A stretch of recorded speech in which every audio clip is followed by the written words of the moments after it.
Let's get started.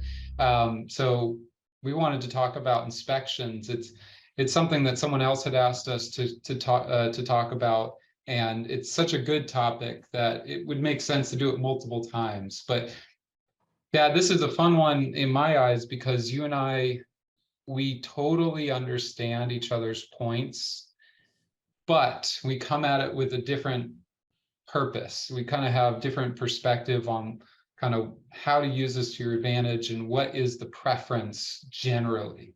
So I want to give I'll give the starting summary of inspections.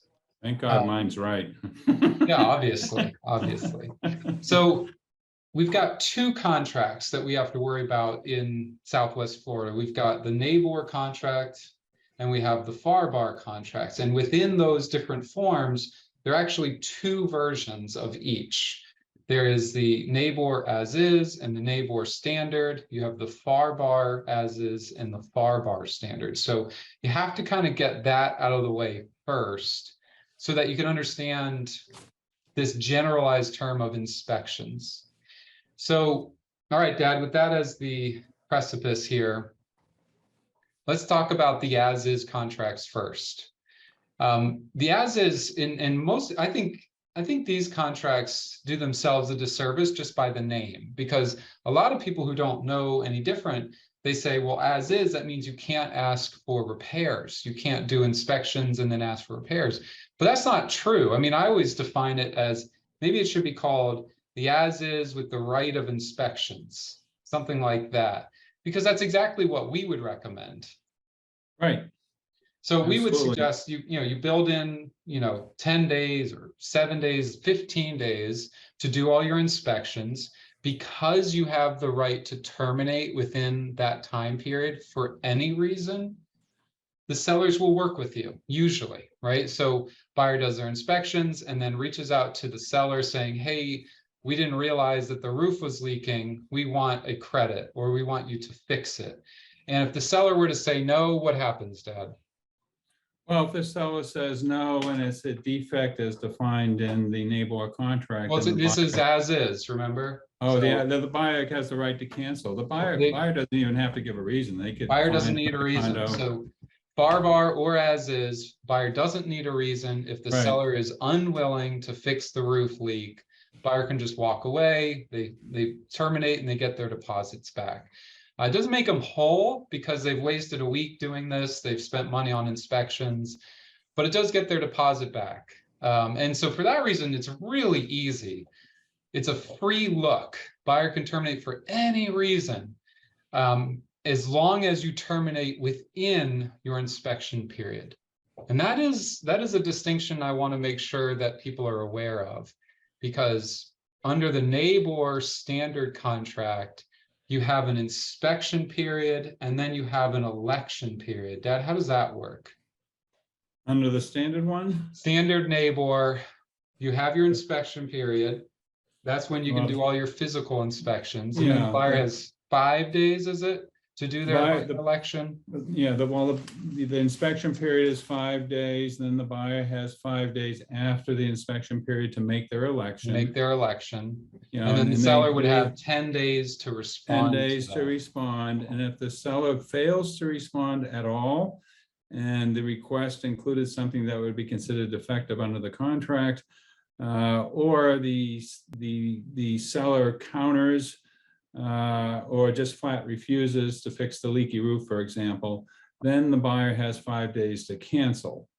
And that's in the middle of page 6, which I swear most people miss. So let's slow it down a little bit. We've got this inspection period. That's when you're doing your physical inspection. So you might see, have an inspector come out, do a mold test, a radon test.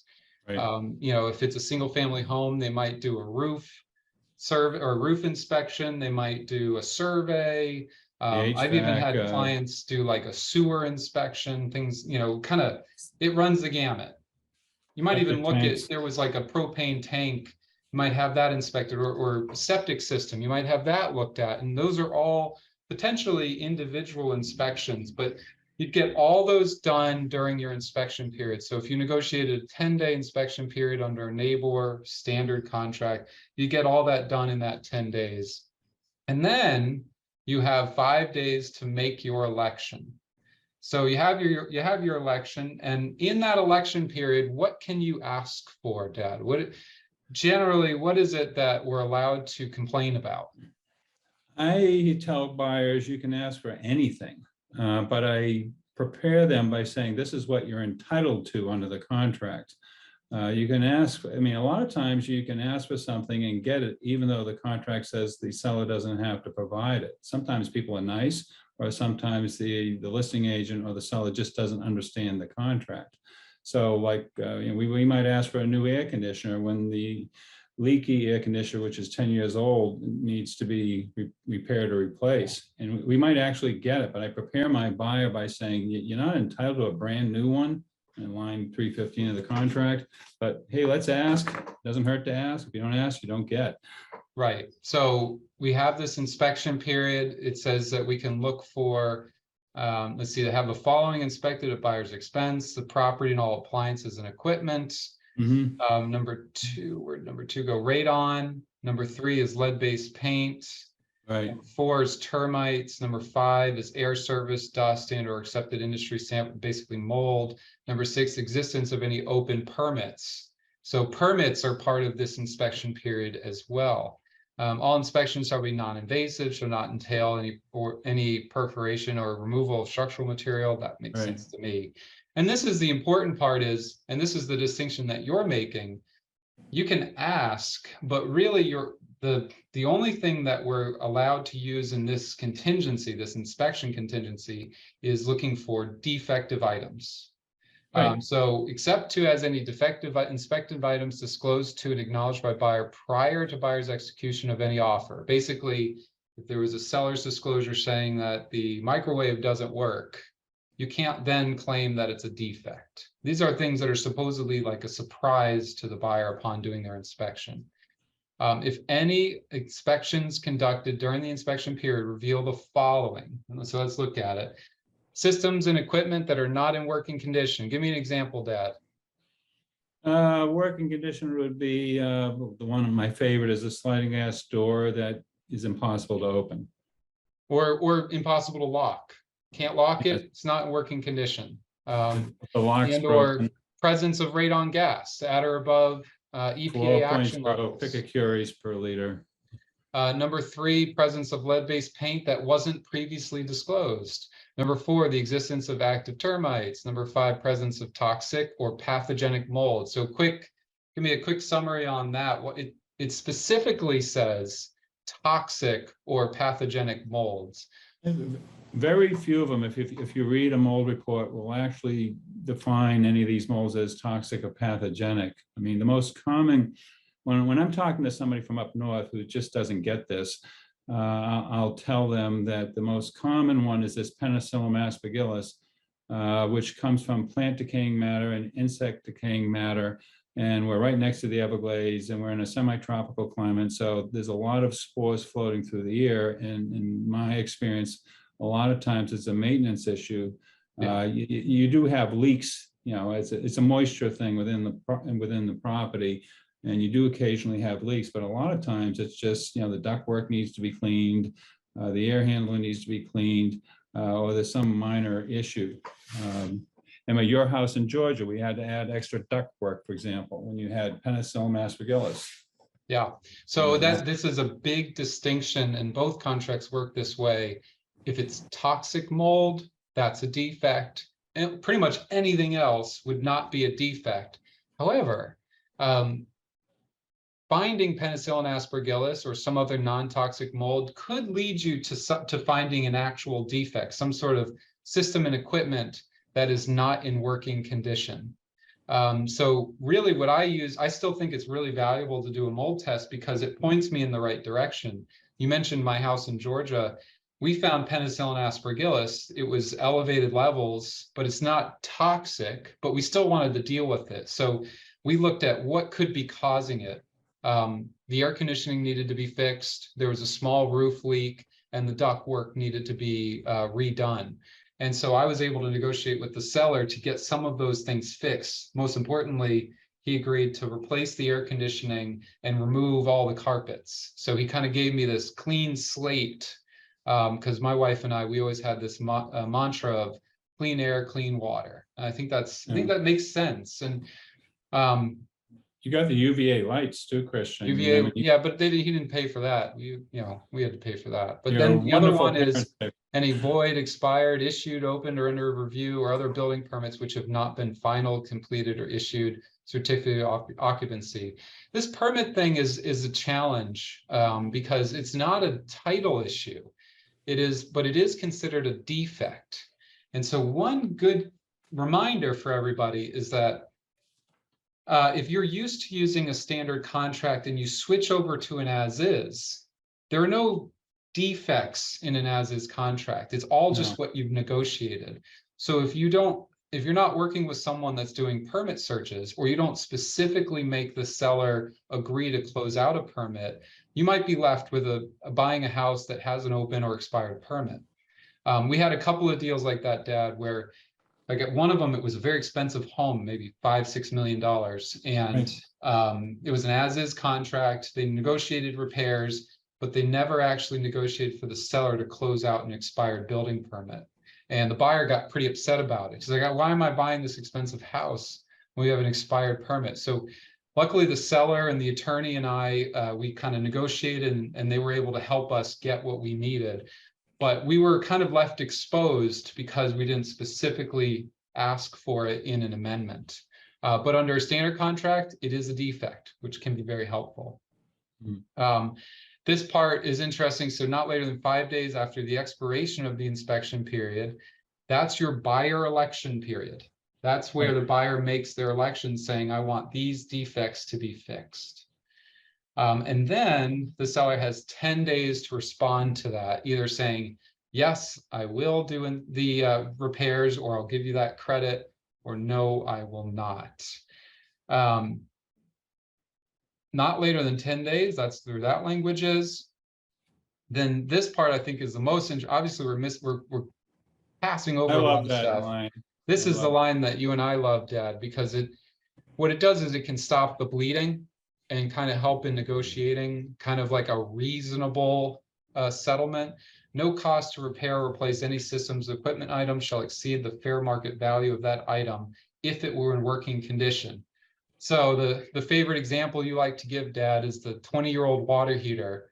And it's like, at that point, not only does it not have any value, but it actually owes you money. Like it is way past its useful life. So it's a danger. It's a danger of anything. Maybe it's worth $20.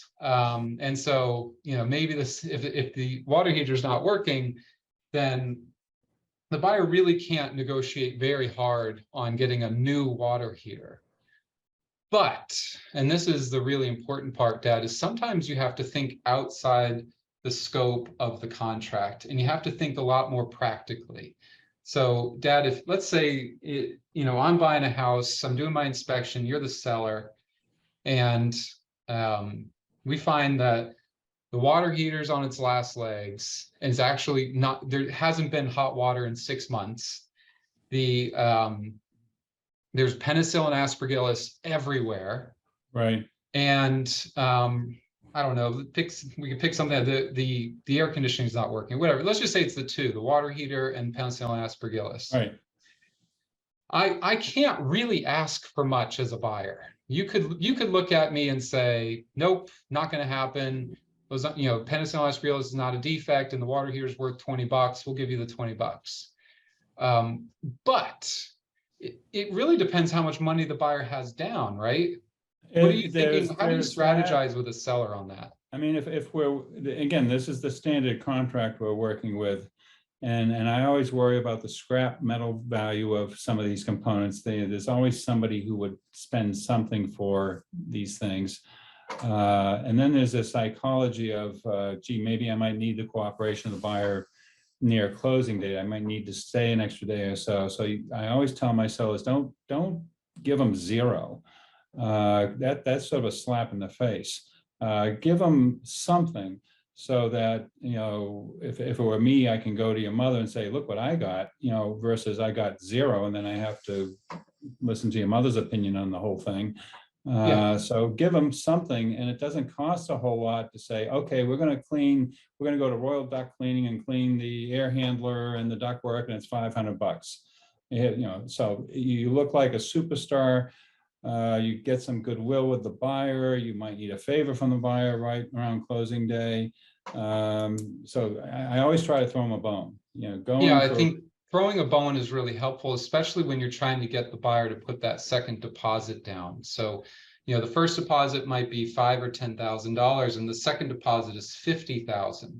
And the buyer is saying, hey, look, we found all these items. They're not, if you don't work with me and clean the ducts and maybe make me feel better about buying this house and spending all this money, if you're not going to help me and work with me, I just won't put the second deposit. Maybe I'm at risk. Maybe we'll fight over the 10 grand forever, but you're not going to get a closing. And when you sell it to the next buyer, you're either going to have to disclose it that, there's elevated levels of penicillin aspergillus and the water heater doesn't work, or you're going to have to fix it. And so a lot of people look at that holistic view. Yeah, you do the holistic, but also, the 10 days, I might wait on my response until they put the second deposit down. I mean, that's part of what I use the 10 days for. Yeah. Because if they only have 5,000 down and it's $1 million deal, they're not going to spend another $995,000 if they're really unhappy with the way they're being treated. You're dealing with wealthy people who are used to getting their own way. So that's a mistake I see people make a lot. And I'll expand on it a little bit. It's not necessarily a mistake, but it can be. So you'll see here, we've got our initial deposit to be held in escrow. And we might say it's due on the effective date. Right there. Let me make sure I highlight things. I did one yesterday where it accompanies the offer. I want to or accompany the offer would be fine. But then you've got this additional deposit is to be received in escrow. Not later than blank days. And what most selling agents will do is, if it's a 10-day inspection period, they'll make the second deposit due on day 11. Right. And that can be problematic because the seller has 10 days to respond to a buyer election. So even if you were to make your election on day 8, the seller doesn't have to respond to you until day 18. And in the meantime, you owe this second deposit. And if the seller has other buyers waiting in the wings, and you just can't overplay your hand, you might get caught with a buyer who's waiting for the seller to respond. And then you have to remind them, hey, by the way, you've got to put your second deposit down. Well, and the buyer could be in breach of the contract if they don't put their second deposit down in a timely manner. So if the first deposit is 10 grand or 15 grand, they lose that by not putting their second deposit down. So they're torn between wanting to get a favorable response to their buyer's request and losing their first deposit. Use the 10 days at least until you get your second deposit. So let's go over, Dad, a couple of examples, because really the risk is when it's kind of a gray area, whether it's in working condition or not. It's very gray. So I think the big one is a roof. So we can do roof, we can do water heater, we can do air conditioning. So we've got a roof. Working condition is one that is watertight. Wouldn't you say? Is that basically it's watertight? It's the definition of cosmetic on page 7. Cracked roof tiles, curling or worn shingles, limited roof life, so long as there's no evidence of structural damage or leakage. So if you got a 20-year-old roof, curling tiles, cracked tiles, that's considered cosmetic. Structurally sound, watertight, and wood rot. Right. So that is your definition. That's what we're seeking. So you mentioned a cracked roof tile. That's cosmetic. As long as the roof tile is still physically there and still generally doing its job, if it's structurally sound, you're okay. But buyers won't see it that way, right? It's always a really difficult conversation to have with a buyer when they're spending, let's say it's $3 million, and there's a roof that has all these cracked tiles from the last storm. It makes it really challenging to push through the deal. And so what would happen in that scenario is buyer makes it on their election because Don Ross says, hey, put it on there, even though we kind of know we don't have much of a We leg don't to have stand to on. do it, but let's ask for it. Well, let's We want to- ask for it. And in the meantime, the seller, in figuring out how they want to respond, they're just going to wait for you to have to put your deposit down. Right. And it's a really uncomfortable position where you're like, I don't know if the roofer's if they're gonna fix the roof or not, and the seller's not gonna tell you. That's tough. So I don't know exactly what would be allowed, what a listing agent would permit you to do, but in a perfect world, you get all your inspections and you immediately make your election, and your second deposit's not due until the seller has to respond. That would be ideal. May not be possible. It may be cultural, Christian. I mean, I know you've done it this way for 10 years up in Georgia, but this is so ingrained down here that I really don't see people transitioning over to the as is, in spite of the advantages. Oh, yeah, I totally understand that. I just think if you're going to use the standard, you kind of need to know these timelines. So the next example I wanted to go through with you, Dad, was the, let's say it's an air conditioning. So we've got a 20-year-old air conditioner.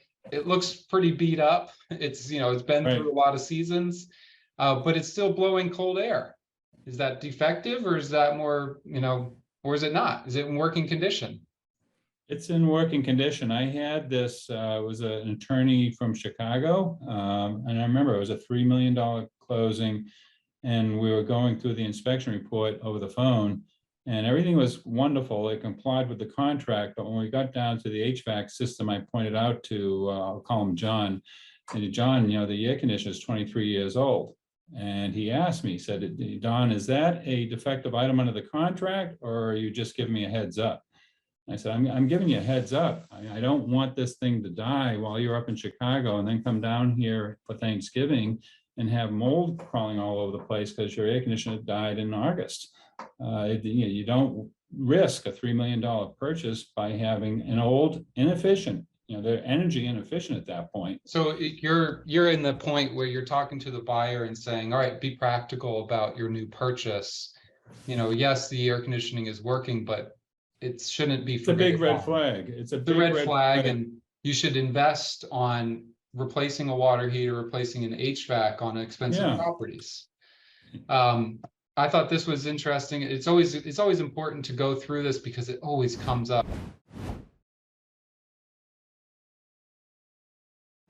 Sellers shall not be obligated to take remedial action or grant a credit in lieu of remedial action with regard to any cosmetic item or condition, which is defined as an aesthetic imperfection which does not affect the working condition of the item, including corrosion, tears, worn spots, discoloration of floor covering or wallpaper or window treatments. This one comes up a lot, Dad. Missing or torn screens, nail holes, scratches, dents, caulking, pitted pool surfaces, minor cracks in windows. I think that one's funny. Minor cracks in windows. Well, the missing screens, really, how does the screen enclosure function in the way it was designed to function with no screens? I agree with you, but that's the way the contract is written. It gets us in a little bit of a tough spot with a buyer who expects something, but as soon as the seller realizes they don't have to, a lot of them just put up this guard and they say, look, I don't have to, let's close. And so we just, as realtors, as attorneys, we have to be aware that this stuff comes up and have our go-to, here's how we respond. Now, this is a little bit different from the seller's maintenance obligation. It's almost kind of night and day. So let's say we do our inspection and that 23-year-old air conditioning is still working, but the day after the inspection, it breaks. All of a sudden the seller's on the hook for like replacing it potentially. This happened with your sister, by the way. I don't know if were you around then? When Erin was buying her home 1 week before closing, the old air conditioner just died, just flat died. Now what she ended up doing was splitting the cost of a brand new air conditioner with the current owner.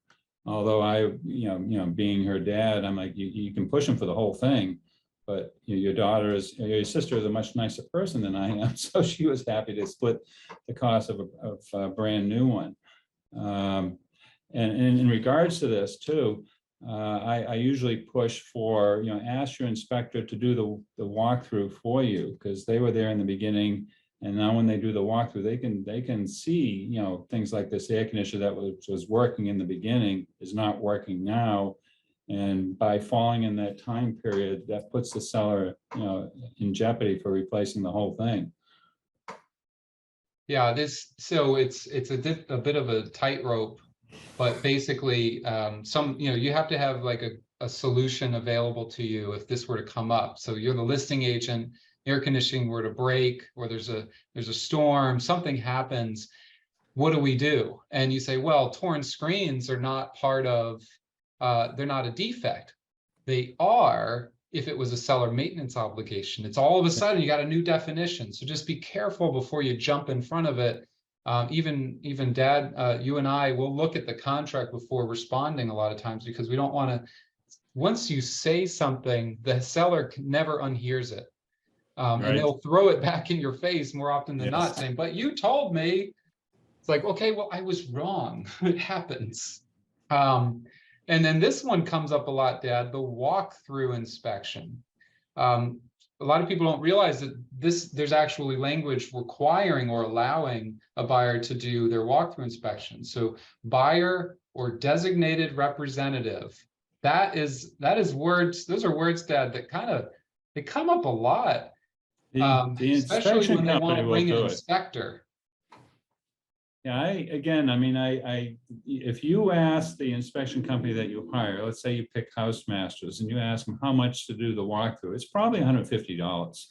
And talking from a litigator's perspective, if you had to fight over a deposit, and this was the issue that was at hand, having a disinterested third party person who can say, I inspected it in day one and it was working fine.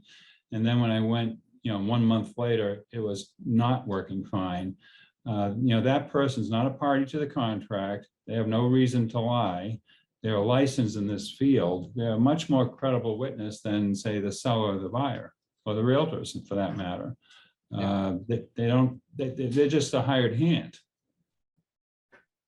Yeah, so Lori mentions in the comments, had an inspection of an old AC still working and cooling, but the temperature differential was off, so it became an issue. Yeah, a lot of inspectors, they have this set idea of what should that temperature be coming out of the grills. What should it be? I don't think there's anything necessarily written in stone or statute based about is it 13-degree differential or should it be 23? However, as soon as the inspector says this is too low, this is, it's 5 degrees or 10, all of a sudden you got an issue. You got to deal with it. And it's really a negotiation. So I would hesitate only so slightly, and I would just warn the buyer, look, we have to fit it into this working condition definition. And then we have to convince the seller that we are right. And from the seller's perspective, they've got to do the same thing. They've got to convince the buyer that they are right, so that we can all close. I asked that there's, you probably know this guy, Christian, John Preet. He owns House Masters. He's also a general contractor in Connecticut. And I asked him specifically about this because it comes up time and time again. What's the deal, John, with the HVAC system not meeting the manufacturer's specification for the air differential? He said, Don, we're not allowed to take the top of the air conditioner off and check what's going on. But most often what we find once we get in to do the maintenance is that the fan speed needs to be adjusted, or there's too many bushes around the air conditioner. It's not necessarily a situation where we have a leaky coil and something needs to be repaired. He and I were having coffee, and I'm like, well, what's the deal with this, John? Because I can see it all the time. It's usually the fan speed.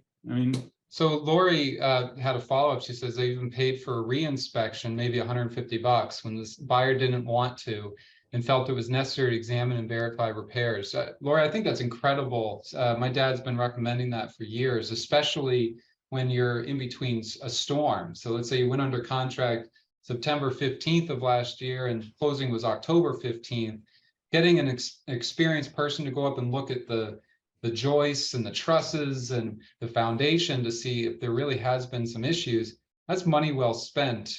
I think that's wonderful. And they're totally non-biased. I mean, they're not a party. It's not the buyer. And it it's not the protects seller. the agent as well from being forced to say whether this is okay or not. So I pulled up the standard FAR bar contract. Looks like I skipped a couple of pages. So this works fairly similarly, Dad, with a couple of distinctions. The biggest distinction that I see, there are probably 3 big distinctions. Dad, I'll challenge you to come up with another one. But number one, you have to make your election within the inspection period. If you're not used to FAR bar and you've always been doing NABOR, that's a huge difference. You don't have another 5 days to make your election. It's more like an as-is contract where if you were given 10 days, you better get it done. You better do your inspections, make your elections within the 10 days.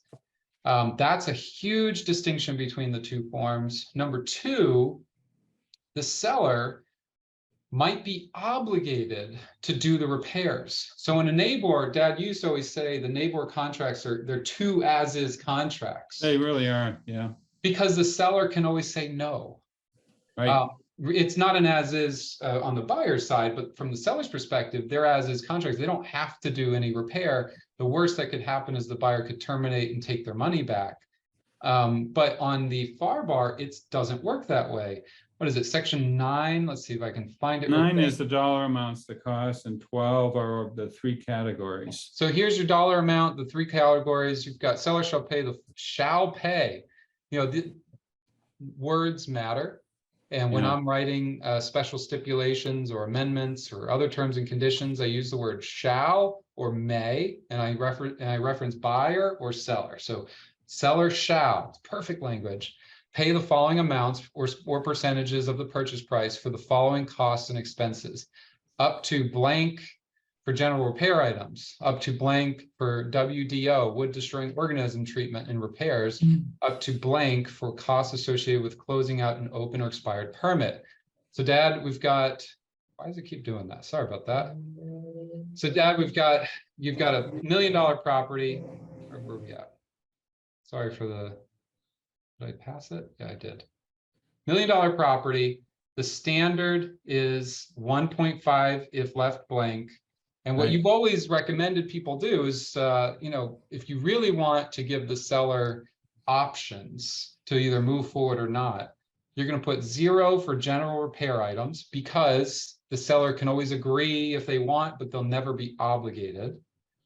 They would put something reasonable for wood destroying organisms. Is that right? On $1 million property, let's say it's 10,000. Right. And then we might put 0 and 0 for the permits, because on permits and general repair items, the seller can go above and beyond. They can always keep the deal together if they want. But I actually did this Monday with a lady, and it was 1,150,000, and we had to balance. And I explained all this to her. I said, "Well, we don't want to totally irritate the buyer, so we did 5,000 for general repair, 5,000 for." Permits, and then I think we did 5 actually for wood destroying. I said, you know, because it'd be offensive if you put 0 potentially, depending upon who the buyer is. Yeah, because we probably don't mean to put 0. I mean, maybe there's some sellers that really do mean it when they want 0 on there, but on this case, if they found that the air conditioner was broken, well, air conditioners cost more than 5,000 generally. It might be like, I got a quote on an air conditioner, it was about 8,000 recently. So the buyer finds that the air conditioner is broken.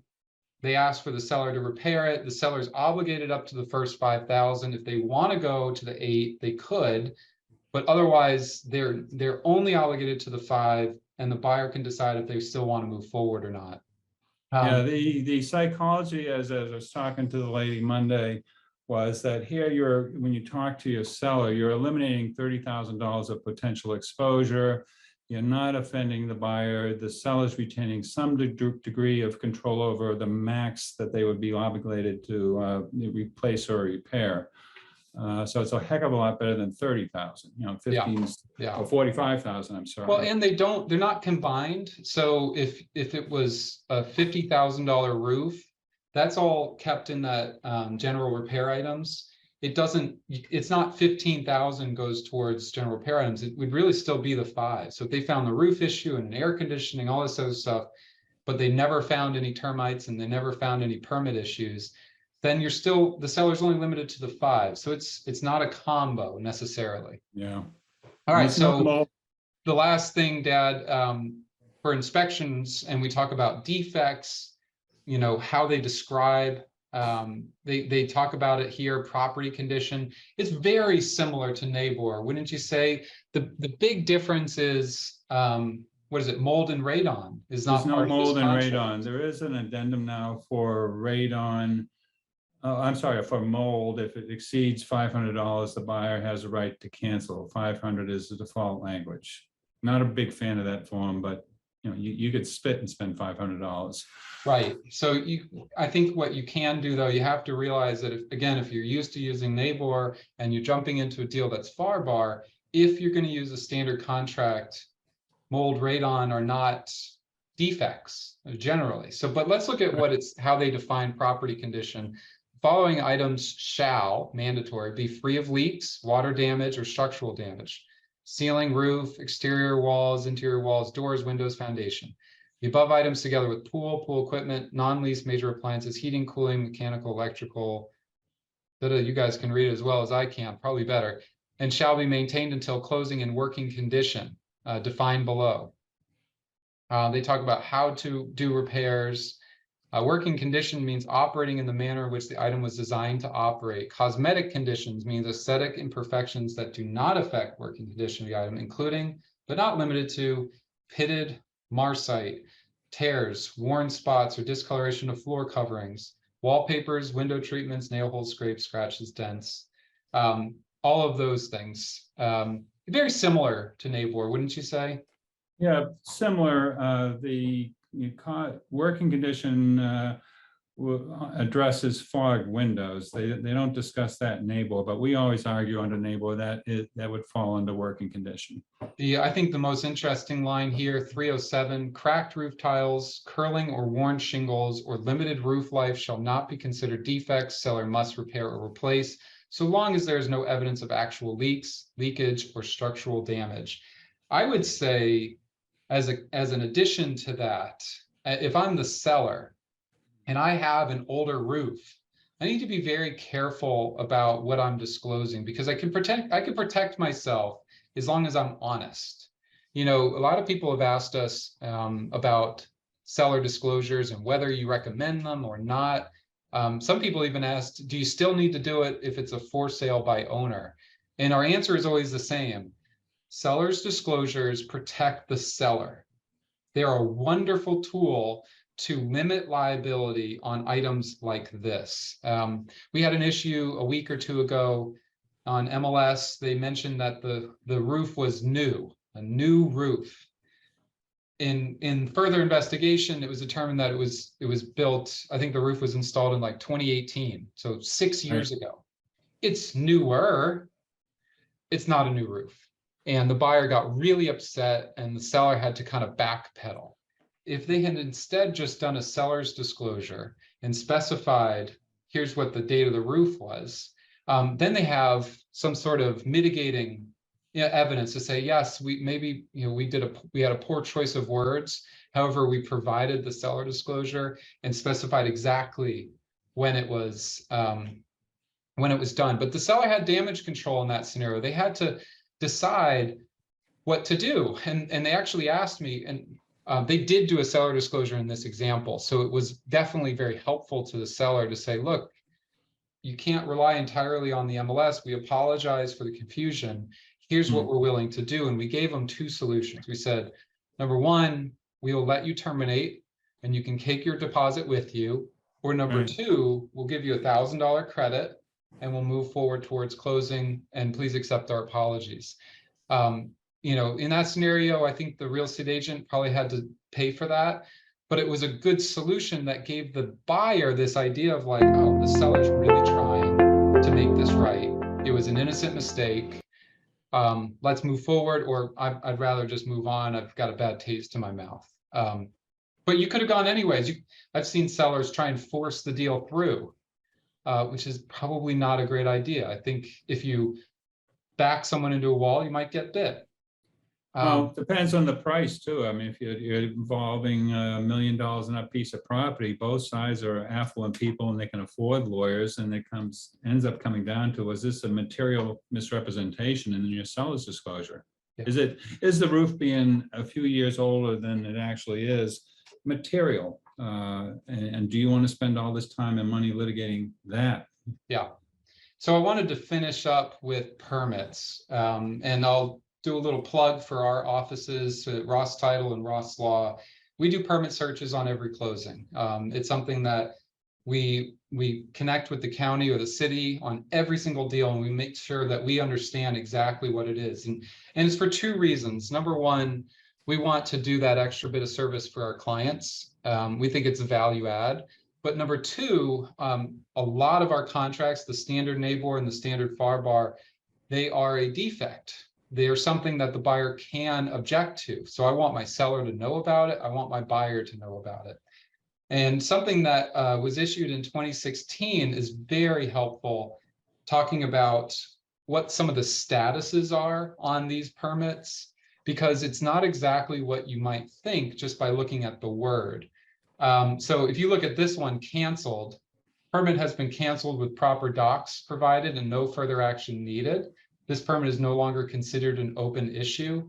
And if you compare it to cancel, this permit status requires additional research to be performed and may require the permit to be extended, reapplied for, or set to suspend. So if it said cancel on the permit, that's a problem. But if it said canceled, it's not a problem. You can't make this up. It's hilarious. But this is a very helpful form, and it's something I'm happy to share it with you guys. But just know, on every deal, we do these permit searches. And on as-is contracts, there's just one extra step. We still do the permit search, but what we'll then do is we will email the buyer and the selling agent, or the seller and the listing agent representing the seller, and we'll explain, here's the permits that we found that may be expired or need to be settled. You may want to include this in any amendment prior to exiting your inspection period. And so that's just one extra step that you guys will need to do, as opposed to just relying on a buyer election and seller response form.